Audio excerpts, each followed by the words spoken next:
Mediclaim વગર એક હોસ્પિટલની અંદર 5 દિવસ થઈ ગયા હોય અને કોઈ પોતાનું અંગત બીમાર પડ્યું હોય અને 5 દિવસ પછી જ્યારે બિલ જોવે અને મેડિક્લેમ છે નહીં, એક મિડલ ક્લાસ ફેમિલી હોય એનો અનુભવ કેવો હોય? શું અનુભવ હતો? એમાં અનુભવમાં તો હું તમને થોડાક દિવસ પહેલાની જ વાત કરું. મારા જ ફેમિલીમાંથી એડમિટ હતા, પણ મારી પાસે મેડિક્લેમ હતો. પણ મારી બાજુની જે રૂમ છે ને એમની પાસે મેડિક્લેમ નહોતો અને એકદમ ક્રિટિકલ કેસ હતો. હવે એ માણસને એ વિચારવું પડે કે હું મારા જે એ જે એમની વાઈફ છે ને એ બહાર બહુ જ રડતી હતી. મેં એને એવું કીધું કે મેડિક્લેમ છે કે નથી. મેં કીધું મેડિક્લેમ હતો પણ એ કે મારે રિન્યૂ કરવાનો ભૂલાઈ ગયો. હવે આમાં કેવું થાય, એ ટાઈમ પર કસ્ટમર શું વિચારે કે મારે રેડી થવું, પૈસા ક્યાંથી કાઢીશ. પેલું શું છે કે મેડિક્લેમ હોય ને તો એક પૈસાનો તો ડર એને જતો રહેવાનો છે, કારણ કે પૈસા તો એને પે કરવાના નથી. પણ પેલું શું થાય કે શરીરથી પણ પ્રોબ્લેમ અને વેલ્થથી પણ પ્રોબ્લેમ, બંને જગ્યાએ વસ્તુ ફેસ ન કરે. પણ મેડિક્લેમ હોય તો એને એક પ્રોબ્લેમ એનો દૂર થઈ જાય કે એને પેમેન્ટ ચૂકવવાનું નથી, એટલે મસ્ત અને ફટાફટ રેડી થઈ જાય. જે હોઈ શકે કે 5 દિવસ જે રોકાણ છે એની જગ્યાએ 4 દિવસ પણ રહે. કારણ કે ઘણી વાર કેવું હોય કે પૈસાના લીધે પણ તમારું બેડ ઉપર સુતા એને ખબર હોય કે મારા પરિવારને કોઈ ચિંતા નથી. ઓલો તો મોભી હોય, ઘરનો મોભી બીમાર પડ્યો એને એમ થાય બિચારો મારો છોકરો ક્યાંથી પૈસા લાવશે, મારા વાઈફ ક્યાંથી પૈસા લાવશે. એટલે ઓલાને બેડ ઉપર સુતા એમ વાંધો નહીં, બાટલા ચડાવો એટલા ચડાવો, મારો તો મેડિક્લેમ છે. એના જેવું છે. ડેફિનેટલી. ભૌતિકભાઈ, 25 થી 30 વર્ષના જે વ્યક્તિઓ હોય એમના માટે લાઈફ ઇન્સ્યોરન્સ કેટલો જરૂરી છે?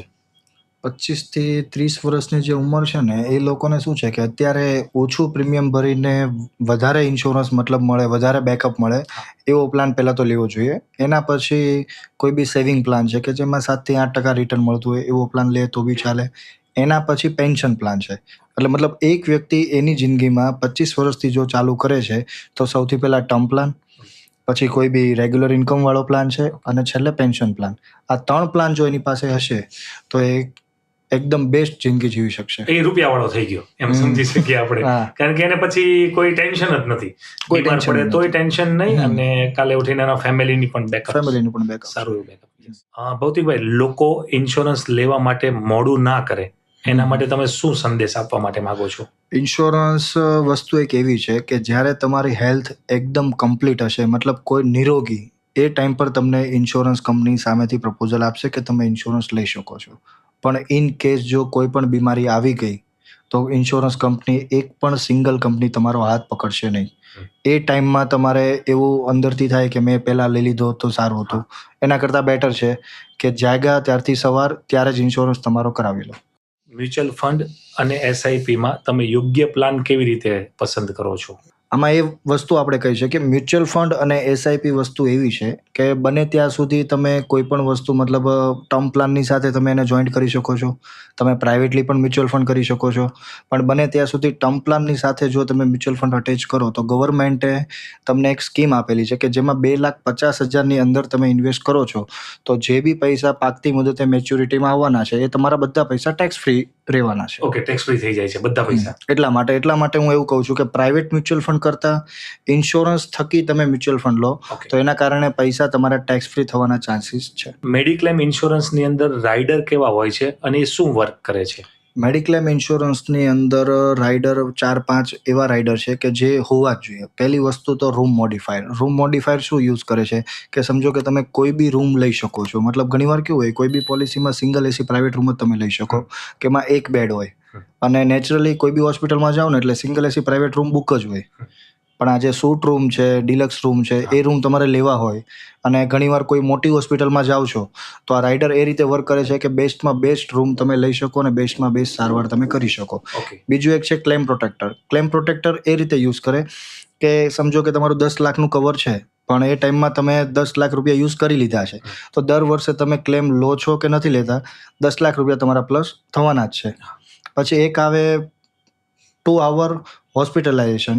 2 hour હોસ્પિટલાઇઝેશનમાં વસ્તુ એ આવે છે કે કોઈ બી ઘણી એવી બીમારી છે કે હરસ મસા છે, ભગંદર છે, તો આ બધી વસ્તુમાં કેવું છે કે તમારે 2 કલાક જ એડમિટ રહેવાની જરૂર હોય. 24 કલાક રહેવાનું હોય. જો આ રાઇડર તમે લીધેલો હોય તો 2 કલાકની અંદર પણ ડિસ્ચાર્જ થઈ જાવ છો તો બી તમને ક્લેમ મળવાની શક્યતા બહુ સારી રીતે રહી છે. ઓકે, એવું પણ હોય છે. નહીંતર મેજોરિટી એવું હોય છે કે 24 કલાક પછી તે 24 કલાક. ઘણીવાર એવું હોય કે 24 કલાક તમારે રહેવું જ પડે, પણ જો આ રાઇડર તમે એડ કર્યા હોય તો તમે 2 કલાકની અંદર પણ રજા લઈ લો તો બી તમને ક્લેમ મળે છે. કારણ કે ઘણી એવી સર્જરી છે કે 2 કલાકમાં કલાકમાં પૂરી થઈ જાય. સમજો કે મોતિયાનું ઓપરેશન છે તો એમાં બી 24 કલાક રહેવાની જરૂર નથી, પણ આ રાઇડર એડ કરેલો છે તો તમારે પ્રોબ્લેમ નહીં આવે. ઓકે. ઘણા લોકોને આ બધી વસ્તુઓ ખ્યાલ નથી હોતી, પણ ઘણી વાર કેવું હોય કે મેડિક્લેમ સેલ કરવા જતા હોય ને તો લોકોને એમ થાય કે સસ્તું પ્રીમિયમ આપો ને એમ, પણ આપણું કામ કેવું છે કે હું સસ્તું પ્રીમિયમ નહીં પણ બેસ્ટ વસ્તુ એડ ઓન કરીને લો કે કાલ સવારે તમારે એક પણ રૂપિયો ભરવો ન પડે. ઓકે. અને એ વસ્તુ લેશો એ તમારા માટે બેટર છે. લાઈફ ઇન્સ્યોરન્સમાં રાઇડર કેવા હોય છે અને એ શું વર્ક કરે છે? લાઈફ ઇન્સ્યોરન્સમાં છે ને રાઇડર વર્ક એ કરે કે સમજો કે મેઇન તો સમ અશ્યોર્ડ આવે, કે સમજો કે 1 કરોડ રૂપિયાનું સમ અશ્યોર્ડ છે તો નોર્મલ ડેથમાં કંઈ પણ થતું હોય તો એ ટાઈમમાં તમને 1 કરોડ રૂપિયા મળતા હોય, પણ જો અંદર રાઇડર એડ કરેલા હોય કે સમજો કે એક્સિડન્ટલી, તો એક્સિડન્ટમાં કંઈ થાય છે તો 1 કરોડની જગ્યાએ 2 કરોડ રૂપિયા મળે છે. અગર ટ્રાવેલિંગમાં કંઈ થાય છે તો 3 ગણા રૂપિયા મળે છે. પછી ડિસેબિલિટી કવર છે કે 2 આંખ, 2 હાથ અને 2 પગ, 6 માંથી કોઈ પણ 2 અંગ કામ કરતા બંધ થઈ ગયા એ દરમિયાન તમને જીવતા 90 લાખ રૂપિયા આપે છે. તો એક આપણો ડિસેબિલિટીનો રાઇડર થઈ ગયો. બીજો એક સુસાઇડનો રાઇડર આવે છે. પછી એક TTI રાઇડર આવે છે. TTI શું કામ આવે કે સમજો કે તમે 10 લાખ રૂપિયા 1 કરોડનો ઇન્સ્યોરન્સ લીધો છે તો 1 કરોડના ઇન્સ્યોરન્સમાં એવી કોઈ બીમારી આવી ગઈ ને ડૉક્ટરે એવું કહી દીધું છે કે આ ભાઈ હવે વધીને 10 થી 15 દિવસ જ રહેવાના છે, બરાબર, તો એ ટાઈમમાં કંપની 1 કરોડમાંથી 10 લાખ રૂપિયા તમને 10% એડવાન્સમાં આપી દેશે, બાકીના 90 લાખ તમારા પછી આપશે. પણ આ રાઇડર બધા એડ ઓન કરેલા હશે તો એ તમારું કામ આવશે. એટલે આ બધા રાઇડર ઘણા કામના છે. પછી એક શું કહેવાય ક્રિટિકલ ઇલનેસનો રાઇડર આવે છે. ક્રિટિકલ ઇલનેસ એટલે શું છે કે એમાં 53 થી 54 પ્રકારની ગંભીર બીમારી આવે. અગર જો એક ગંભીર બીમારી ડિટેક્ટ થઈ ગઈ છે તો એ ટાઈમમાં કંપની તમને પૈસા આપશે. પછી એક રાઇડર એ રીતનો આવે છે કે હોસ્પિટલ કેશ. સમજો કે તમે જેટલા દિવસ, તમે 10 દિવસ એડમિટ રહ્યા છો, બરાબર, તો 10 દિવસના પર ડે પ્રમાણે તમારે એમાં સિલેક્શન કરવાનું આવે કે 10,000 રૂપિયા જોતા હશે, 20 જોતા કે 25,000. જો તમે 25,000 રૂપિયા લીધેલા હશે તો પર ડે 25,000 તમને કંપની આપશે. આ રાઇડર એડ કરેલા હશે તો ઘણો કામનો છે. પણ લગભગ મને એમ લાગે કે આ બધા એજન્ટો આ બધી વસ્તુ કહેતા નહીં હોય, કારણ કે હું તમને સાચું કહું ને તો આ વાત મને નથી ખબર. આ પહેલી વાર, કારણ કે મોસ્ટ ઓફ લોકો શું છે કે વેનીલામાં વધારે માને, કારણ કે વેનીલામાં શું છે મગજમારી ઓછી હોય એટલે રાઇડર કોઈ સમજાવતું નથી. પણ મારું કહેવું એવું છે કે રાઇડર સાથે મસ્ત પેકેજ બનાવીને કસ્ટમરને આપો કે કાલ સવારે એને પણ કામ લાગે. હા, બરાબર વાત છે. તો ભૌતિકભાઈ, જેમ કે હું તમને કહેવા માંગુ છું કે મારો એક ઇન્સ્યોરન્સ છે, એ ઇન્સ્યોરન્સની અંદર મેં એમનું પ્રીમિયમ પણ દર વર્ષે હું ભરું જ છું. 2 વર્ષ થયા અને 3જા વર્ષે જ્યારે હું ભરવા જાઉં છું, પણ એ ઇન્સ્યોરન્સની જે પોલિસી છે એ તો મેં બેંક થ્રુ લીધેલી હતી, પણ મને હજુ એમાં ડીપ નોલેજ ખ્યાલ નથી કે એમાં શું આવે, કેવું આવે, ક્યારે આ તે. અને જે એજન્ટે મને આપી હતી ને એને એ બેંકમાંથી નોકરી છોડી દીધી. તો હવે મારે પૂછવું કોને? અને બેંકને પૂછીએ છે તો બેંક એમ કે છે કંપનીના કસ્ટમર કેરમાં કોલ કરો. આપણા વ્યુઅર્સ છે એ વ્યુઅર્સને એવું તમે જણાવવા માંગો છો કોઈ પણ એવું જૂની પોલિસી કે પ્લાન હોય તો એના વિશે તમે કંઈ જાણકારી આપવા માંગતા હો? એમાં છે ને આપણે મોસ્ટ ઓફ ઘણા લોકોનું જોયું છે, કારણ કે ઘણીવાર કેવું હોય કે એજન્ટો ફેક પ્રોમિસ આપીને કે એવું કંઈ આપીને, કાં તો ઘણીવાર એવું હોય કે પોલિસીની અંદર એ વસ્તુ હોય જ નહીં, તો આપણે એવી પણ એક ફ્રીમાં સેવા આપીએ છીએ કે એનું કામ કેવું, આપણું કામ એ છે કે એમની ખાલી પોલિસી લઈને આવશે એટલે એની જે ઓરિજિનલ હકીકત છે એ આપણે એને કહી દઈશું. અને મારો જવાબ એવો રહેશે કે જે કંપની કહેવાની છે એ જ જવાબ કસ્ટમરને મળવાનો છે. એટલે આનાથી એક વસ્તુ એ બેટર થાય. ઘણીવાર કેવું હોય કે કસ્ટમર હવામાં રહેતો હોય કે મારી પાસે આટલું છે, પણ ઘણીવાર એ વસ્તુ હોતી જ નથી. રિયાલિટી ખબર જ ન હોય. જો રિયાલિટી તમારે જાણવી હોય તો તમારી જૂની પોલિસી લઈને તમે મારી પાસે આવો, હું તમને ડિટેલમાં કહી દઉં કે આ વસ્તુ કઈ રીતની ક્યાં કામ કરશે ને શું કરશે. ભૌતિકભાઈ, હું એવું જાણવા માંગુ છું કે તમે અત્યારે આટલું બધું અલગ અલગ રાજ્યોમાં, અલગ અલગ સિટીની અંદર વર્ક કરી રહ્યા છો, તો કદાચ કોઈ પણ આપણા વ્યુઅર્સ હોય એમને તમારી સાથે જોડાવવું હોય, અર્નિંગ કરવું હોય ને પૈસા વધારે કમાવા હોય અને આ ફિલ્ડની અંદર ચેન્જ થવું હોય, કારણ કે તમે સમજી શકો છો સુરતની અંદર અત્યારે ઘણી બધી ઇન્ડસ્ટ્રી એવી છે જેમાં મંદી આવી છે, તો કોઈને તમારી સાથે જોડાવવું હોય તો એ કઈ રીતેની તમારી સિસ્ટમ છે અને વર્ક ફ્લો છે? બસ આપણો કોન્ટેક્ટ અંદર આપેલો છે, કોન્ટેક્ટ ડાયરેક્ટ કરી લેજો અને હું તમને જાણ કરાવીશ કે ભાઈ કઈ રીતની સિસ્ટમ છે, શું છે, કઈ રીતે કામ કરે છે, મારી સર્વિસ શું રહેશે, તમારે મને કયા પ્રોમિસ આપવાના છે, મારે તમને કયા પ્રોમિસ આપવાના છે, એ જ્યારે આપણે લાઈવ મીટિંગ કરશું ત્યારે જ આ વસ્તુ તમને જાણવા મળશે. અને ફિમેલ અને મેલ બંને જોડાઈ શકે? બંને ફિમેલ છે, મેલ છે, હાઉસવાઈફ છે કે કોઈ બી વસ્તુ છે, બધા જ જોડાઈ શકે, કારણ કે આપણામાં એવી કેપેસિટી છે કે આપણે એને એકદમ બેસ્ટ રીતે અર્નિંગ કરાવતા શીખવાડતી. અને ટફ છે કે ઈઝી છે? તમે માનો તો ટફ છે અને માનો તો ઇઝી પણ છે, પણ મેઇન વસ્તુ કે તમારું જો ટાઈમ તમે પૂરેપૂરો આપી શકતા હોય તો આ ફિલ્ડ તમારા માટે બેસ્ટ છે. પછી શું છે કે પાર્ટ ટાઈમ માટે કામ કરવું તો એ કામનું નથી એમ. ઓકે, ફૂલ ટાઈમ માટે અને પૂરેપૂરા પેશનથી જો કદાચ જેને વર્ક કરવું છે અને જેને પૈસા કમાવા છે એ તમારો કોન્ટેક્ટ કરી શકે છે. તો તમારે કોન્ટેક્ટ કરવા માટે તમારું ઓફિસ એડ્રેસ, કોન્ટેક્ટ ડિટેલ્સ એ શું છે? એ બધું આપણે જે આ પોડકાસ્ટ છે એમાં નીચે આપણે આપેલું છે કે ત્યાંથી તમે કોન્ટેક્ટ કરી શકો છો. અને કદાચ ગૂગલમાં બી તમે મારું નામ લખશો ભૌતિક દુધાત તો પણ તમને મારો કોન્ટેક્ટ નંબર, ઓફિસ એડ્રેસ ને બધું જ મળી જશે. ઓકે. તમારી ઓફિસનું એડ્રેસ અહીંયા સુરતમાં છે કે અલગ અલગ સિટીમાં? સુરતમાં છે, ગાંધીનગરમાં છે, અત્યારે 2 જગ્યા પર છે. કારણ કે ગાંધીનગરમાં આપણે એજન્ટો થોડાક વધારે છે, સુરતમાં પણ વધારે છે, એટલા માટે. પણ જે સિટીમાં અત્યારે ઓલરેડી આપણું કામ જુઓ તો જામનગર છે, જુનાગઢ છે, ભાવનગર છે, રાજુલા છે, મહુવા છે, પુણે છે, મુંબઈ છે, વલસાડ, બારડોલી, અમદાવાદ, બધી જગ્યા પર છે. તો હવે સમજો કે જેમ કે આપણે અત્યારે સુરતમાં છીએ, આપણે લોકલ સુરતના છીએ, તો કોઈ તમે જેમ કહો છો અલગ અલગ સિટીઓના જે નામ લીધા, એ સિટીમાંથી કોઈકને જોડાવવું હોય તો તમારી સાથે એ બી જોડાઈ શકે છે. કારણ કે મેઇન વસ્તુ છે કે મારું દર મહિને એકવાર બહારની જે સિટીમાં છે ત્યાં જવાનું રહેતું હોય. કારણ કે ઘણીવાર કેવું હોય કે કોઈ કસ્ટમરને મળવાનું હોય પણ એજન્ટ હજી નવો હોય એટલે કદાચ સમજાવી ના શકે, મતલબ પ્રોપરલી સમજાવી ન શકે, તો એ ટાઈમ પર આપણે ત્યાં હાજર થઈએ છીએ અને કસ્ટમરને સારી રીતે સમજાવીને એજન્ટની હેલ્પ કરીએ છીએ આપણે. ઓકે, ડન છે. પોલિસી વેચ્યા પછી તમારી આફ્ટર સેલ સર્વિસ કેવી રહે છે? પોલિસી સેલ કર્યા પછી આપણી આફ્ટર સર્વિસ એ છે કે કોઈ બી પોલિસી હોય તો જ્યારે પોલિસી ડોક્યુમેન્ટ એમના ઘરે જાય છે તો એ ટાઈમમાં આપણે જે વસ્તુ સમજાવેલી છે એ આપણે બધા પોઈન્ટ એને નોટ કરીએ છીએ કે જો આ વસ્તુ મેં સમજાવેલી છે, આ પોલિસીમાં લખેલી છે. અને મારું વિઝન જ એ છે કે જે પોલિસીમાં લખાઈને આવે છે એ જ હું સમજાવું છું, વધારે એક્સ્ટ્રા ઓર્ડિનરી કોઈ વસ્તુ સમજાવતો નથી. બીજી વસ્તુ કે દર વર્ષે આપણે એકવાર મીટિંગ કરીએ છીએ કસ્ટમરોની કે ભાઈ કેવું લાગ્યું તમને અમારી પ્રોડક્ટ લઈને.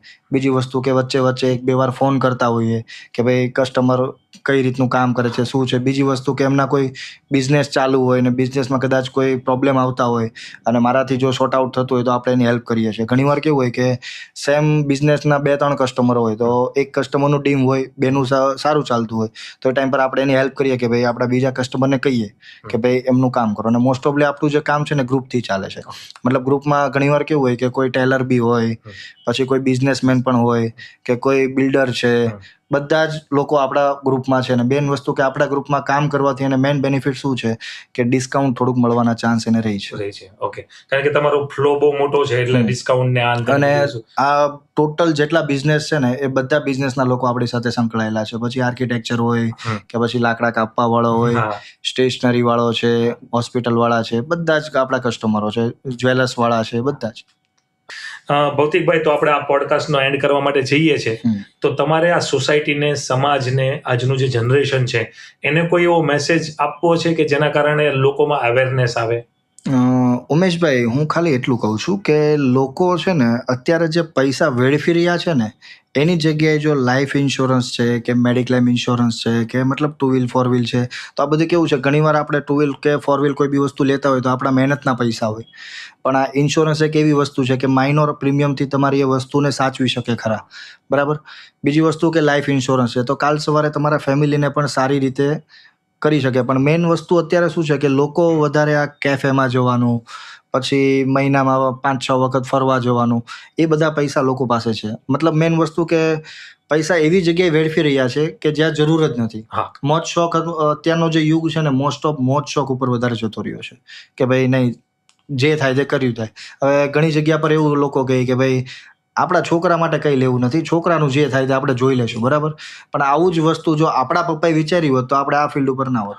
100%. કારણ કે ઘણીવાર કેવું છે કે લોકો એવું વિચારી લે કે ના, મારા છોકરાને જે કરવું હોય તે કરે, એને જે કરવું હોય તે એની રીતે કમાય, મારે એની માટે કાંઈ ભેગું કરવું નથી. પણ આ જ વસ્તુ જો તમારા જ મમ્મી પપ્પાએ વિચાર્યું હોત તો તમે અત્યારે લગભગ જે કંઈ કન્ડિશનમાં છો ને એ કન્ડિશનમાં તમે હોત નહીં. પણ લોકો વિચારતા જ નથી કે ભાઈ પૈસા છે બનાવો ને, પણ પૈસા જેટલા સાચવશો ને એટલા પૈસા તમારા કામમાં આવશે. પણ લોકોને ઇન્વેસ્ટ નથી કરવું કોઈ જગ્યા પર. તો કે સમજો કે 1 લાખ રૂપિયા કમાય છે તો અત્યારનું કેવું થઈ ગયું છે કે 1 લાખ રૂપિયા કમાય તો પેલા તો છે ને હપ્તો જેટલો આવતો હોય, 60,000નો હપ્તો ચલાવી નાખે કે ભાઈ 60,000 રૂપિયાનો હપ્તો ભરવાનો. પછી તો કે શું છે તો કે મહિનામાં 4-5 વખત આપણે બહાર જશું ગમે ત્યાં ફરવા, દિવાળી આવે છે તો આપણે કશે ફરવા જતા રહીશું, પણ સેફટી કે કોઈ વસ્તુ એના નામે હોય જ નહીં. અને ઘણીવાર અત્યારે મિત્ર સર્કલમાં કેવું હોય કે ભાઈ પેલો જાય છે તો હું જાઉં, પણ આપણી કેપેસિટી હોય ને તો જવાય. હા. પણ પૈસાવાળો આપણો મિત્ર છે અને પૈસાવાળો કે એમ કરવાનું, તો એ વસ્તુ હું નથી માનતો કે એ કરાય ખરા. હા. કારણ કે આપણા ઘરની પરિસ્થિતિ જોઈને આપણે ખર્ચો કરાય. એવું નથી કે અત્યારે કેવું છે, જો એક આપણે વાત કરીએ તો ઘણા વર્ષો પહેલાની, કે લોકો મેરેજ કરતા હતા, બરાબર, તો મેરેજમાં વધીને 1-2 દિવસમાં મેરેજ પતી જાય. બીજી વસ્તુ કે લોકો જાતે કરતા. અત્યારે કેવું છે કે પૈસાવાળો યુગ જે છે ને, એ લોકો તો ફાર્મ ને બધું રાખીને સારામાં સારું ડેકોરેશન કરીને ફાર્મવાળાને ભાડા પણ આપે છે ને બધું કરે છે, પણ એની પાછળ જે આ મધ્યમ વર્ગ ને મીડિયમ લેવલ જે ગયું છે ને, એ લોકો બી ફાર્મ રાખવા લાગ્યા છે. કારણ કે અત્યારે એક વસ્તુ મોજશોખ થઈ ગઈ છે, દેખાદેખી બહુ વધી ગઈ છે. અને આ દેખાદેખી એક ટાઈમ એવું આવશે કે દેખાદેખી તો સાઈડમાં જતી રહેશે, પણ તમારી પાસે 1 રૂપિયો નહીં રહે. હા, કારણ કે માણસ 100%, કારણ કે જે અત્યારે આપણે રોડ પર ગરીબ જોઈએ છે ને, એ ગરીબ આપણે ખુદ થવાના છીએ જો આ વસ્તુ કરશું ને તો. મારું એટલું જ કેવું છે કે તમે કદાચ 100 રૂપિયા કમાતા હોય ને, તો ખાલી 20 રૂપિયા તમે સાઈડમાં રાખીને કાલ સવારે તમારી સાથે જે થવાનું છે ને, એ તમે રોકી શકો છો.